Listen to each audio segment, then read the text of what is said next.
Tu es cadre à Paris et tu te demandes si c'est opportun d'acheter ton appartement à Paris ou plutôt de l'acheter en province. Cette question-là, je me la suis posée moi-même quand je bossais encore à Paris. J'aimerais te partager ici mon opinion sur le sujet, les questionnements internes que j'avais moi-même à cette époque-là et également pourquoi j'ai fait le choix de ne pas acheter à Paris et pourquoi ça a été une décision qui a totalement bouleversé ma vie. Dans cette vidéo, il y aura donc deux parties. La première où je te partagerai un retour d'expérience et la seconde qui sera beaucoup plus factuelle où je te donnerai 6 raisons pour lesquelles je pense que tu ne dois absolument pas acheter ton premier appartement à Paris et que tu dois plutôt regarder en région. Si tu es prêt, on y va. Je te brosse le panorama de ma situation à l'époque. Premier CDI à 24 ans, j'étais salarié cadre dans un cabinet de conseil, 2500 € par mois. Et à ce moment-là, je pensais vraiment que j'allais être salarié toute ma vie. J'étais vraiment motivé pour m'investir dans mon job et je voulais tout casser, monter les échelons, être un petit peu carriériste. Voilà, je pensais réellement ça à l'époque. J'étais un peu naïf pour le coup. Et à ce moment-là, je me dis, bon, j'ai un bon salaire, j'ai une capacité d'emprunt. Plutôt que de payer un loyer, de jeter l'argent par la fenêtre, je pensais à l'époque, quand on était locataire, on jetait l'argent par la fenêtre. J'ai compris après que c'était une grosse erreur de penser ça. Je me dis, je vais acheter. Et donc tout content, je me dis que je vais être propriétaire d'un appartement à Paris. Et en plus, cette idée, tu sais, de te dire, je vais acheter à Paris, je suis propriétaire d'un bien à Paris. Il y a le fait de sentir faire partie de l'élite. Enfin, il y a plein de choses qui sont absolument ridicules quand tu les regardes avec du recul. Mais à l'époque, je pensais vraiment qu'un propriétaire à Paris, ça allait être incroyable. Bref, je commence à regarder les annonces, à analyser le marché et je me rends compte qu'avec ma capacité d'emprunt, le maximum que je peux acheter, ça va être un studio. Et là commence un petit questionnement où je me dis, il y a quelque chose qui ne va pas. Je me dis, j'ai fait Sciences Po, j'ai un bon salaire, un très bon salaire pour mon âge. Et le maximum que je peux avoir, c'est un studio à Paris. Il y a un truc qui ne va pas. Alors je commence à regarder ailleurs, je regarde à Aubervilliers, à Saint-Denis, où le ticket d'entrée est plus faible. Mais pour le coup, ces villes ne me correspondent pas. Et je voulais réellement rester dans Paris ou alors en banlieue immédiate, banlieue métro et pas banlieue RER. Et c'est vrai que dans ces coins-là, le maximum que je pouvais avoir, c'était un studio, un T1 bis, grand maximum. Et la goutte d'eau, ça a été quand j'ai visité un appartement dans le 19e arrondissement de Paris. Il était affiché 295 000 € pour 29 mètres carrés. Et à ce prix-là, je me dis, il va être génial, ça va être top comme appart. J'arrive sur place, l'appartement est éclaté. Absolument pas comme sur les photos, il faut tout refaire, la luminosité est nulle. Et là, je me dis, bon, je suis découragé. Je me dis, stop, c'est la goutte d'eau. On pose 300 000 € sur la table et on n'a rien de correct. C'est quand même assez dingue. En réfléchissant et en creusant, je me rends compte qu'au-delà d'où je viens, de Strasbourg, on a des prix au mètre carré qui sont 5 fois moins chers qu'à Paris. En poussant l'analyse, je vois qu'il y a des agglomérations pas loin de Strasbourg, des agglomérations de 300 000 habitants. On a des prix au mètre carré qui sont 10 fois moins chers qu'à Paris. Et là, je commence à me dire, mais qu'est-ce qui se passe quoi? Il y a quelque chose à faire ici. Et c'est là où je commence à avoir l'intuition qu'il est extrêmement pertinent peut-être de rester locataire de ma résidence principale à Paris, mais d'utiliser ma capacité d'épargne pour investir en immobilier locatif en dehors de Paris, là où c'est moins cher. Et c'est ce que je fais. Je commence à prendre mon TGV tous les samedis pour aller à l'autre bout de la France pour trouver des biens rentables. Et au fur et à mesure des visites, je tombe sur un bien qui semble très fortement correspondre à ce que je recherchais. Dans une ville de 110 000 habitants, c'est un 4 pièces de 70 mètres carrés. Il est en excellent état, il est refait à neuf. Et il est affiché à 62 000 €, à peu près 900 € du mètre carré, donc à des années-lumière des prix parisiens. Je fais une offre sur ce bien, elle passe, j'achète le bien, je ne fais pas de travaux parce qu'il était vraiment nickel, je mets en location directement et pour le coup j'ai une rentabilité qui est très élevée et j'ai un cash flow positif mensuel net, donc net de crédit, net de charges, net d'impôts, de 650 € par mois. Et ça, cette première acquisition a drastiquement bouleversé ma situation financière. Juste avec un petit investissement, c'est rien du tout. On se parle d'un ticket d'entrée à 62 000 €. Avec les frais de notaire, au total, ça m'a coûté 70 000 €. C'est quand même extrêmement accessible et avec ce tout petit investissement, je gagnais déjà près de 700 € de cash flow par mois. Et pour le coup, ce premier achat a vraiment ouvert une porte dans mon esprit où je me suis rendu compte qu'il y avait vraiment en dehors de Paris des endroits où les rentabilités étaient vraiment très élevées. Ça a été le point de départ qui m'a permis de faire tout ce que j'ai fait ensuite. Et si j'avais acheté ma RPA à Paris, je n'aurais même pas pu acheter ensuite cet appartement 70 000 €. Alors je viens de te parler de mon expérience perso là pendant 5 minutes, j'aimerais quand même que tu ressortes de cette vidéo avec des éléments factuels. Ceci pour que tu puisses te rendre compte de l'impact qu'aura la décision que tu prendras. J'aimerais te donner 6 éléments, 6 raisons pour lesquelles selon moi c'est une très mauvaise décision d'acheter son premier appartement à Paris. Première raison, si tu achètes ta RP à Paris, tu auras des grosses difficultés pour réemprunter par la suite. Ton taux d'endettement sera élevé, tu n'auras pas de revenus à mettre en face, pas de revenus locatifs puisque c'est ta résidence principale.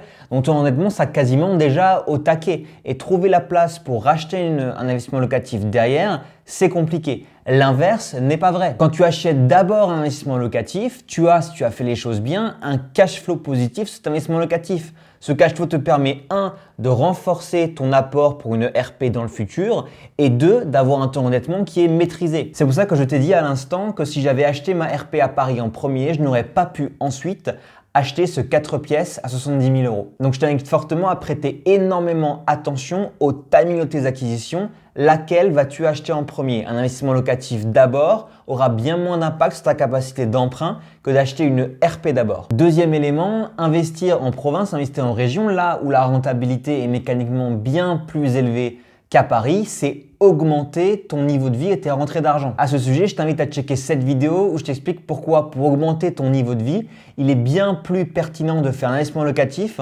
plutôt que d'attendre passivement une augmentation de salaire. Et en allant chercher cette rentabilité, tu auras un cash flow positif que tu pourras faire travailler. Tu pourras également l'utiliser pour réinvestir en immobilier locatif ou tu pourras également l'utiliser comme base pour un apport plus important pour acheter ta RP plus tard. Il faut bien te rendre compte qu'acheter un locatif en premier, c'est te créer une source de revenus immédiatement. Si tu achètes ta RP en premier, tu n'as pas de source de revenus, c'est simplement que tu ne payes plus de loyer sur ta RP. Tu investis dans un locatif, c'est vrai que tu payes toujours un loyer sur ta RP, il ne faut pas l'oublier. Néanmoins, financièrement, c'est bien plus pertinent de rester locataire de sa RP et d'investir en locatif que d'acheter sa RP et de ne pas investir en locatif. Et je fais le lien avec mon troisième point, qui est que rester locataire de sa résidence principale, ce n'est absolument pas jeter l'argent par les fenêtres. Et c'est ce que je pensais au départ, moi aussi, je pensais comme beaucoup de gens, je pensais que ça y est, on donne de l'argent à un propriétaire, autant rembourser un crédit. Mais c'est pas un bon raisonnement. Jeter l'argent par la fenêtre, ce serait rester locataire de sa RP et ne pas investir par ailleurs. Ça, ce serait en effet jeter l'argent par la fenêtre. En revanche, si tu restes locataire de ta résidence principale parce qu'elle est située dans un coin où les prix de l'immobilier à l'achat sont trop élevés et que tu utilises ta capacité d'emprunt pour investir dans un locatif, alors dans ce cas, rester locataire, c'est une excellente stratégie. La capacité d'emprunt que tu n'utilises pas pour acheter un studio à Paris, tu l'utilises pour acheter un appartement dans une ville rentable qui te rapporte de l'argent dès le départ. Et pour creuser cette notion de ville rentable, je t'invite à checker cette vidéo où je t'explique concrètement comment sélectionner la ville qui correspondra à ce que tu recherches. Petit aparté, être propriétaire d'un studio à Paris, certes tu n'as plus le loyer à payer, tu rembourses un crédit, mais tu dois également faire face à des coûts que tu n'aurais pas eu à assumer si tu étais resté locataire. Et en l'occurrence, tu dois payer des charges de copropriété, tu dois payer une taxe foncière, tu dois également payer les travaux dans l'immeuble. Merci le ravalement des façades obligatoire tous les 10 ans à Paris. Bref, être propriétaire d'un bien sans dégager de revenus dessus, être propriétaire occupant, c'est en fait très coûteux. Il y a des coûts irrécupérables qu'on n'a pas forcément en tête. Quatrième point qui est que si tu es un Parisien aujourd'hui mais qui a grandi en région, c'est une excellente opportunité pour toi d'acheter près de là d'où tu viens. Quel que soit l'endroit de France d'où tu viens, il y a systématiquement près de chez toi des villes rentables. Et en l'occurrence, tu connais le coin, tu as grandi là-bas, tu as probablement également de la famille proche du bien. Ça te rassurera beaucoup d'acheter dans ce coin de France-là. Cinquième point à l'inverse, si tu es un Parisien born and bred et que tu n'es pas forcément habitué au prix que les biens immobiliers ont ailleurs de Paris, je t'invite fortement à checker les prix dans plusieurs villes françaises où tu te rendras compte qu'en fait, vraiment, la rentabilité chez toi à Paris, elle est inexistante. Et à ce sujet, je te laisse en description un excellent article de David Lelong qui référence la rentabilité locative dans 100 villes en France. Fais attention néanmoins, les chiffres sont de 2019, donc à corroborer avec ceux d'aujourd'hui, mais tu auras au moins une excellente base pour analyser les autres villes en France. Si tu as grandi à Paris, que tu n'as pas forcément de famille dans d'autres villes françaises et que tu ne connais pas forcément très bien ces coins, et pour analyser ces villes-là et pour trouver celle qui te correspond, je te laisse cette vidéo qui t'expliquera comment investir loin de chez toi. N'oublie pas que Paris est extrêmement bien connecté au reste de la France. Tu as des lignes TGV qui vont partout dans le pays. Donc pour le coup, étant donné que tu es parisien, tu as une facilité d'accès au reste des villes en France qui est très élevée. Investir loin de chez soi quand on est parisien, c'est bien plus facile qu'investir loin de chez soi quand on est bordelais par exemple. Sixième point, et c'est peut-être le plus important, si tu achètes ton studio aujourd'hui à Paris, tu devras mécaniquement le revendre le jour où ta situation personnelle évoluera. Ce n'est pas l'appartement dans lequel tu vivras toute ta vie. Le jour où tu fonderas une famille, c'est ce que tu souhaites, tu devras aller vers un appartement plus grand. À ce moment-là, quand tu vendras ton studio parisien, tu récupéreras du cash, Un, parce que tu as remboursé du capital du crédit, et deux, parce que les prix ont peut-être augmenté. Je dis bien peut-être, puisqu'on ne sait jamais ce que feront les prix de l'immobilier à court terme et à moyen terme. À long terme, ils sont toujours haussiers, mais à l'intervalle de très grandes périodes de temps, les prix immobiliers peuvent baisser. Et en l'occurrence, au moment où je parle actuellement, en janvier 2023, les prix à Paris dans les grandes métropoles sont en train de baisser. Néanmoins, en ayant acheté ton studio à Paris et en l'ayant revendu 5 ans plus tard, puisque tu as besoin d'un appartement plus grand, tu récupéreras toujours moins de cash que ton collègue qui est resté locataire de sa RP à Paris et qui a investi sur un bien locatif en région. Parce que lui, en plus de revendre éventuellement ses appartements qu'il a achetés en région pour récupérer du cash et investir dans un appartement plus grand pour fonder sa famille, en plus de récupérer le delta qui correspond au remboursement du crédit, il a en plus des cash flows chaque mois. Chaque mois, il a récupéré de l'argent dès le premier jour où il a investi. Donc dans le cas de ton collègue, en plus du cash lié au capital remboursé, il a récupéré durant toutes ces années plusieurs dizaines de milliers d'euros qu'il a d'ailleurs pu